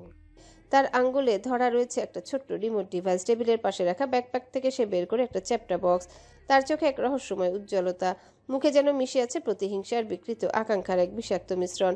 হোটেলের বাইরে তখন ঢাকার চেনা যানজট, কর্কশ হর্ন আর উজ্জ্বল সন্ধ্যা, চেনা কোলাহল। কিন্তু এই ঘরের ভেতরে সেই কোলাহলের কোনো ঠাঁই নেই। এখানে গড়ে উঠেছে নিঃশব্দ এক ভয়াল মিশন, যার টার্গেট শুধু একজনই, শিশির। সকাল প্রায় 8:30। ভার্সিটির ক্যাম্পাসে অপেক্ষা করছে সবাই, কিন্তু এখনো আসেনি আনায়া। দাঁড়িয়ে থাকতে না পেরে সাইব বলল, কি হলো রে শিশির, আনায়া কি আসবে না নাকি? আর কতক্ষণ অপেক্ষা করবে? সবাই তো বোর হচ্ছে নাকি? শিশির দুশ্চিন্তায় বলল, আরে আসবে না কেন? কালকে রাতেই তো আমাদের কথা হলো, আর আঙ্কেল আন্টিও রাজি। তাহলে আবার কি সমস্যা? কি জানি, হয়তো গাড়ি পাচ্ছে না। তাদের কথার মাঝে হঠাৎ একটা বাইক এসে থামলো তাদের সামনে। বাইক থেকে নেমে আসে আনায়া। আরো অবাক করার বিষয় হলো একজন অপরিচিত ছেলের সাথে সে এক বাইকে এসেছে। সবাই অবাক চোখে সেদিকে তাকায়। সাইব বলে, এটা কে রে আনায়া? আগে তো কোনোদিন তোর সাথে দেখিনি। আনায়া কিছু বলে না, শুধু মুখ থ মেরে দাঁড়িয়ে থাকে। সবাই অবাক হলেও শিশির বুঝতে পারে যে এটা হৃদিত। হৃদিত বাইক থেকে নেমে হেলমেট খুলে বাইকের উপর রাখতে এই পাশ থেকে একটা ছেলে বলে, আরে এটা তো রিদি তো ভাই। সাইফ উচ্ছ্বসিত হয়ে জিজ্ঞাসা করে, রিদিত ভাই মানে? আরে রিদিত ভাইকে চিনিস না? The delicious cafe, the delicious restaurant, সবগুলোরই ওনার উনি। কি ইনি সেই রিদিত খান? আরে হ্যাঁ, কিন্তু সেসব কথা বাদ দে। আমি আগে ভাইয়ের সাথে একটু বসে কথা বলে আসি। পরবর্তীতে ওই রেস্টুরেন্টটাতেই ব্লগ করতে চাইছিলাম, কিন্তু এখানকার যে পলিসি, ক্যামেরা নিয়ে ঢুকতেই দেবে না। বাট রেস্টুরেন্টটা মারাত্মক সুন্দর, তাই দেখি ভাইয়ের সাথে কথা বলে যদি একটু অনুমতি পাই। সজল এগিয়ে গিয়ে হৃদিতের সাথে হ্যান্ডশেক করে আলিঙ্গন করলো। হৃদিত মুচকি হেসে তার সাথে কথা বলতে লাগলো। তখন আনায়ার পাশে থাকা আশা বলল, কি ব্যাপার আনায়া, এত বিখ্যাত রেস্টুরেন্টের ওনার তোর সঙ্গে? ব্যাপার কি? কে হয় উনি তোর? আনায়া কিছু বলবে তার আগে হৃদিত জবাব দিয়ে বসে, ফিয়ান্সি আমি ওর। চারিপাশে বিস্ময়ের হাওয়া ছড়িয়ে পড়ে। সবাই অবাক হয়ে বলল, মানে? হৃদিত মুচকি হেসে বলল, ফিয়ান্সি মানে বোঝেন না? বাগদত্তা ও আমার। সামনের মাসে আমাদের বিয়ে। সবাই আসবেন কিন্তু। এমন কথা শুনে সবাই অবাকে চূড়ায় পৌঁছে যায়। আনায়া কটমট করে তাকায় হৃদিতার দিকে। এত মানুষের ভিতর সে না তো কিছু বলতে পারছে, আর না তো হৃদিতের এমন উল্টাপাল্টা কথা সহ্য করতে পারছে। অন্যদিকে আনায়ার এমন অস্বস্তি উপভোগ করে হৃদিত। হাসি পায় তার। সে কোনো মতে ঠোঁট চেপে হাসি সামলে বলে, আচ্ছা আইমিন, তাহলে তোমরা যাও। হ্যাঁ, আমি আর আসছি, একটা মিটিং আছে। আর হ্যাঁ, কোনো সমস্যা হলে অবশ্যই ফোন দেবে, লজ্জা পাবে না কিন্তু। যতই হোক, কিছুদিন পরেই তো আমরা স্বামী স্ত্রী হব। কথাটা বলে হৃদিত দ্রুত হেলমেটটা মাথায় দেয়, তারপর বাইক স্টার্ট করে। এক চিলতে দুষ্টু হাসি ঠোঁটের কোণে রেখে চলে যায়। ছেড়ে যায় একরাশ ধোয়াটে দ্বন্দ্ব আর মুগ্ধতা। আনায়া তখনও তার যাওয়ার দিকে কটমট করে তাকিয়ে আছে, চোখে যেন হাজারো প্রশ্ন, মুখে চাপা ক্ষোভ। অন্যদিকে শিশির আর নিজেকে সামনে রাখতে পারে না, সশব্দে হেসে ওঠে সে। তাকে এমন হাসতে দেখে আনায়া রেগে গিয়ে বলে, একদম হাসবি না শিশি, হাসলে চলে যাবো কিন্তু আমি। শিশির নিজেকে সামলে বলে, আচ্ছা বাবা, হাসবো না, এবার চল, এমনিতে অনেক দেরি হয়ে গিয়েছে। পাশ থেকে আশা বলল, আরে যাই বলিস আনায়া, জিজু কিন্তু সেই। কি বলিস তোরা? আরে সে কথা পরে হবে, কিন্তু আগে আমার আনায়ার সাথে বোঝাপড়া আছে। এতদিনের ফ্রেন্ডশিপ আমাদের, ও কখনো বলল না যে ওর বিয়ে ঠিক হয়ে আছে, তাও আবার এত বড় রেস্টুরেন্টের মালিকের সাথে। তোর সাথে তো কথাই বলা উচিত না রে আনায়া। শুধু কি তোকে সাইফ? আমি তো ওর প্রাইমারি লেভেলের বেস্ট ফ্রেন্ড, ও তো আমাকেও বলেনি। তাহলে বোঝ কত বড় বেইমানও। ভাগ্যিস আজকে হৃদিত ভাই এসেছিল, না হলে তো মনে হয় ও আমাদের না বলেই বিয়ে করে নিত। আনায়া বেশ রেগে গিয়ে বলল, তোরা কি এখানেই দাঁড়িয়ে আলোচনা করবি নাকি যাবি? শিশির মুচকি হেসে বলল, হ্যাঁ চল। সেই তোমার হওয়াকে আমার ছিল, উড়ে গেল মন পায়রাগুলো, তাও কেন দেখেও দেখনি। ফারু, এবার কিন্তু বেশি বেশি হয়ে যাচ্ছে। ফারিন দুষ্টু হাসি হেসে বলল, কেন কি বেশি বেশি হয়ে যাচ্ছে? নেহা খানিকটা রেগে গিয়ে বলল, এক থাপ্পড় খাবি আমার কাছে? ফারিন আগের মতোই দুষ্টু হাসি হেসে বলল, কেন জান, বাংলা গানটা পছন্দ হচ্ছে না, হিন্দি গাইতে হবে। ফারু, চিল্লাচ্ছিস কেন? রিয়াজ ভাইয়ের কথা মনে পড়েছে, ডেকে দেব? উফ, আজকে সকালে সিনটা যা ছিল না, পুরাই রোমান্টিক। কিভাবে বল? তোমার লেগেছে কোথাও মায়েরা? উফ, পুরাই দিল গার্ডেন গার্ডেন। কি বলিস তোরা? ক্লাস শেষে কলেজ ক্যাম্পাসে সবুজ ঘাসে আচ্ছাদিত মাঠটার উপর বসে গল্প করছিল ফারিন, ইমন, লিসা, নীরা আর নেহা। ফারিনের কথায় তারা সবাই একযোগে বলল, হ্যাঁ হ্যাঁ অবশ্যই। নেহা এবার ভীষণ রেগে গিয়ে বলল, দেখ, তোরা এরকম মিয়ারকি করলে কিন্তু আমি উঠে যাব। আরে আমি সিঁড়িতে ওঠার সময় পড়ে যাচ্ছিলাম, একটা মানুষ আমাকে ধরলো, আমাকে বাঁচালো, আর তাকে নিয়ে তোরা এসব বলছিস? সি সি সি। কি বুঝছি, বাঁচাইছে নাকি? কেন, আমরা কি বাঁচাতে পারতাম না? পড়ে যেতে দিতাম তোকে? কিন্তু না, আসার আগেই তো তোকে হিরো চলে এসেছিল, এসে ধরেই কিভাবে বললো মায়েরা লেগেছে। ভাই বিশ্বাস কর, আমার তো মনে হচ্ছিল তোর মনে হয় তখন ওই একটাই গান বাজতেছিল, ছুঁয়ে যো তুনে তো দিল নে মেরে সিটি। বল বল, বাজতেছিল না বল? ফারু, কেন এখন ভীষণ গায়ে লাগছে? আগের দিন যখন বলছিলাম আমাকে কিচ্ছু বলিস না, বিশেষ করে ওই হিটলারকে নিয়ে, তারপরও তোরা বলতেছিলি। বোঝ এখন আমার কেমন লাগছিল। পাশ থেকে লিসা বলল, ফারু, এত ঢং করো না সোনা। আগের দিন যে তোমাকে নির্জন স্যার কিভাবে জড়িয়ে ধরেছিল সেটা কিন্তু আমি দেখেছি। লিসার এমন কথায় সবাই অবাক হয়ে বলল, জড়িয়ে ধরেছিলি মানে? লিসার এমন আকস্মিক কথায় ফারিন থতমত খেয়ে বলল, কি সব উল্টা পাল্টা কথা বলছিস? জড়িয়ে ধরেছিল, এইটা আবার কি? লিসা দুষ্টু হাসি হেসে বলল, এতক্ষণ তো নেহার ভীষণ খিল্লি উড়াচ্ছিলি, এখন নিজের কথাও কিছু বল। আগের দিন তুই হোঁচট খেয়ে পড়ে যাচ্ছিলি, আর নির্জর স্যার কিভাবে তোকে ধরলো, উফ, পুরো বুকে গিয়ে পড়েছিলি রে ফারু।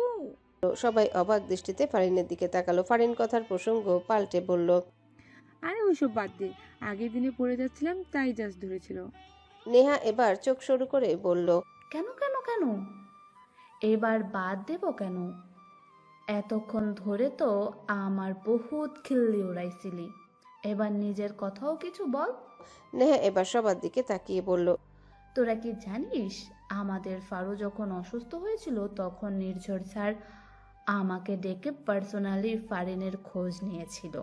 সবাই অবাক হয়ে ফারিনের দিকে তাকালো আর বলল, ও তার মানে আমাদের ফারু তলে তলে টেম্পো চালাচ্ছে।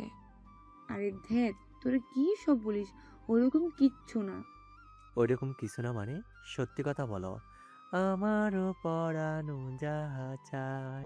সবাই শব্দ করে হেসে উঠল। ফারিন এবার ইমনের মাথায় জোরে একটা থাপ্পড় মেরে বলল, এই একদম উল্টাপাল্টা কথা বলবি না। আর তোরা কাকে কি খেপাচ্ছিস ভাই? মানুষের তো একটু বিবেক বিবেচনা বলে কিছু থাকে নাকি? তোদের কি তাও নেই? কিসের বিবেচনা?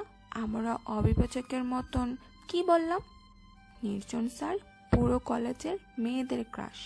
ফারিন মুখ বাঁকিয়ে বলল, আইসে সারা কলেজে ক্রাশ। ভাই আমার ক্রাশ না, ওইরকম হিটলার। উনি আবার কারো ক্রাশ হতে পারে নাকি? শালা হিটলারের জমজ ভাই, রক্তচোষা বাদর কোথাকার। কে বলছিল ওনাকে টিচার হতে? ওনার হওয়ার কথা ছিল রক্তচোষা বাদর।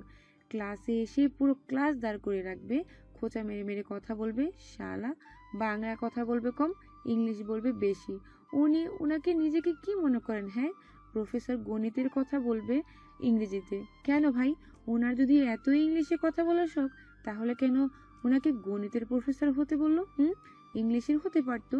বাঙালি কত কষ্ট করে জীবন দিয়ে বাংলা ভাষা অর্জন করেছে, সেই সম্পর্কে অন্য কোনো ধারণা আছে ওনার? সামনে থেকে সবাই ফারিনকে ইশারায় পিছনে তাকাতে বলছে। তা দেখে ফারিন পিছনে ঘুরতে ঘুরতে বলল, আরে কি সেই সময় থেকে পিছনে ঘুরছিস বলছিস? হিটলারের আরো কিছু বৈশিষ্ট্য শোন। কথাটা বলতে বলতেই ফারিন পিছনে ঘুরতে দেখতে পায় তার পিছনে দাঁড়িয়ে আছে নির্ঝর। নির্ঝরকে দেখে ফারিনের গলা শুকিয়ে যায়। সে ঢোক গিলে বলে, স্যার আপনি? থামলে কেন বলো? ভালো লাগছিল তো। আমিও শুনি আমার বংশ পরিচয়, আমার বৈশিষ্ট্য সম্পর্কে। প্রায় সন্ধ্যা 6টা বাজতে চলল। গোধূলি আলোয় রাঙা আকাশ যেন রংতুলির ছোঁয়ায় আঁকা এক বিশাল ক্যানভাস। সূর্য তার অস্তগামী সোনালি পা মেলে ধীরে ধীরে নামছে নদীর গা ঘেঁষে। শিশির বসে আছে মেঘনা নদীর ঘাটে একদম চুপচাপ। আশেপাশে সহপাঠীরা কেউ গাইছে, কেউ গল্প করছে, কেউ বা ছবি তুলতে ব্যস্ত। কিন্তু শিশির যেন এইসব কোলাহলের বাইরে একটা নীরব জগতের বাসিন্দা। তার ভালোবাসা সূর্যাস্ত। সূর্যের আলো ফিকে হতে হতে যখন একটা ধূসর বিষাদ ছুঁয়ে যায় চারিপাশে, তখন তার মনটা যেন অজান্তেই শান্ত হয়ে যায়। সে অপলক তাকিয়ে থাকে ওই ধীরে নামা আলোটার দিকে। বুকের ভেতরে তখন অদ্ভুত এক প্রশান্তি জমে। ঠিক তখনই হঠাৎ পিছন থেকে একটা নরম স্পর্শ পড়ল তার কাঁধে। কি ব্যাপার, তুই কি এখানেই থাকবি নাকি যাবি না? পরিচিত নরম একটু শাসনের ছায়া মেশানো আনায়ার গলা। শিশির একটু কেঁপে উঠল তার ছোঁয়ায়। তারপর ঘাড় ঘুরিয়ে তাকিয়ে মুচকি হেসে বলল, কি? হ্যাঁ যাবো তো। ওরা কি যাচ্ছে? হ্যাঁ চল। তুই যেতে থাক, আমি আসছি। হ্যাঁ তাড়াতাড়ি আয়, আশেপাশে কেউ নেই। এই টাইমটায় এই জায়গায় থতো একটা কেউ থাকে না, বুঝলি? তাড়াতাড়ি যা। আমি একটু ওয়াশরুম যাচ্ছি। মুখটা চুলকাচ্ছে জার্নির ধুলোবালিতে, আবার অ্যালার্জি হয় তো জানিসই। একবার ফেস ওয়াশ দিয়ে মুখটা ধোবো। তুই যা, এই সময়টা ঘাটে মানুষ কম থাকে। দেরি করিস না জানো, দ্রুত যা। শিশির তার কথায় ছোট্ট একটা হাসি ছুড়ে বলল, আচ্ছা আমার বড় আপু, এখন আপনি যান, আমি আসছি। আর ভয় পেন না, আমি বাচ্চা না। আনায়া তার কথা শুনে মুচকি এসে তার পিঠে হাত রেখে বলল, হ্যাঁ। আনায়া চলে যাওয়ার পর শিশির আবারও চোখ রাখে নদীর দিকে। এখন আলোটা একদম ফ্যাকাশে হয়ে এসেছে। জলরেখার উপর সূর্যটা কেবলই অর্ধেক। তার রক্ত রং প্রতিফলিত হচ্ছে জলে, ঠিক যেমন কারো ফেলে যাওয়া এক অসমাপ্ত গল্প। আশেপাশেও কেউ নেই। হঠাৎ একটা অদ্ভুত অনুভূতি হয় তার বুকের ভেতর, কেমন একটা ঘুমোট অনুভূতি, যেন কিছু একটা ঘটতে যাচ্ছে। দাঁড়িয়ে পড়ে সে, ধীরে ধীরে পা বাড়াতে যায়। ঠিক সেই মুহূর্তে কেউ একজন তার পিছনে এসে নিঃশব্দে দাঁড়ায়। একটা রুমাল শক্ত করে চেপে ধরা হয় তার মুখে। হঠাৎ সবকিছু থমকে যায়। শিশির কেঁপে ওঠে, শরীর ছটফট করতে চায়, কিন্তু চোখের সামনে যেন কুয়াশা জমে আসে। চারিপাশে কেউ নেই, কেবল ঢেউয়ের শব্দ আর পাখির ঘরে ফেরার ডানার ছায়া। তার নিঃশ্বাস ভারী হয়, চোখের পাতা ভার হয়ে আসে। আর ধীরে ধীরে মেঘনা নদীর ঘাটে ছায়া নামে। আর এক দমবন্ধ স্তব্ধতায় হারিয়ে যায় শিশির। যুক্তরাষ্ট্র ও Washington DC, Langley CIA headquarters. 6 তলা নিচে স্থাপিত স্ট্র্যাটেজিক শ্যাডো ডিভিশন হল আজ অতিরিক্ত গম্ভীর আলোয় আলোকিত। সাদা দেয়ালের গায়ে হেলান দিয়ে দাঁড়িয়েছেন একাধিক হাই প্রোফাইল অপারেটিভ, রাষ্ট্রদূত এবং আন্তর্জাতিক নিরাপত্তা কাউন্সিলের সদস্যরা। কাছের দরজা দিয়ে ঢুকলেন সেই পুরুষ যাকে অনেকেই চেনে এক নামে AR আলফা রি অ্যাপিয়ার। চলতি সপ্তাহে আফ্রিকার নাইজার কেনিয়া কঙ্গো থেকে অপহৃত 21 জন শিশুকে উদ্ধার করেছেন তিনি ও তার ইউনিট। সেই সাথে অ্যারেস্ট করেছে অনেক বড় বড় সন্ত্রাসী চক্রকে। ডেভিড রিড, সিআইএ এর শ্যাডো অপারেশন হেড, হালকা চশমার আড়ালে এক কড়া গলায় বললেন। সবার সামনে এসে দাঁড়ালেন নাহিয়ান। পরনে সাদা শার্ট, উপরে গাঢ় নেভি ব্লু ব্লেজার, চোখে যুদ্ধ জয়ের ক্লান্তি, কিন্তু মাথা উঁচু। তাকে দেওয়া হলো merit of global tactical bravery পদক। চারিদিক মুখরিত হলো করতালির শব্দে। ডেভিড কাছে এসে হালকা গলায় বললেন, Ladies and gentlemen, I present to you the man who doesn't follow shadows. He becomes wow. The Alpha Reaper. You are the only one I trust with what comes next. We need to find Devil King. Nahiyan জবাবে কিছু বলল না, শুধু মাথা ঝুঁকিয়ে সম্মতি জানালেন। ঘণ্টাখানেক পর Hay Adams hotel, private suite, Washington DC. Mission শেষে আজ প্রায় 6 দিন পর নিজের হোটেল রুমে ফিরে আসলো নাহিয়ান। ল্যাম্পের হালকা আলোয় চারিপাশ জড়ানো নিস্তব্ধতা। জানালার পাশে ছোট টেবিলে রাখা ফোনটা যেন অনুচ্চ শব্দে জীবনের এক ধাক্কা দিয়ে জানান দিল তার উপস্থিতি। টুং, একটা ক্ষীণ আলোর ঝলক। সে থমকে দাঁড়ায়। মিশন চলাকালে, বিশেষ করে যেসব অপারেশন আন্তর্জাতিক স্তরে চক্রান্ত জড়ানো, সেখানে মোবাইল, স্মার্ট ওয়াচ, ল্যাপটপ, সব রকম ব্যক্তিগত ইলেকট্রনিক ডিভাইস বহন সম্পূর্ণভাবে নিষিদ্ধ। কারণ সামান্য একটা সিগন্যাল পুরো মিশনকে ফাঁস করে দিতে পারে। তাই ল্যাংলিতে ঢোকার আগেই তাকে তার সমস্ত ব্যক্তিগত জিনিসপত্র হস্তান্তর করতে হয়েছিল সুরক্ষিত সিস্টেমে।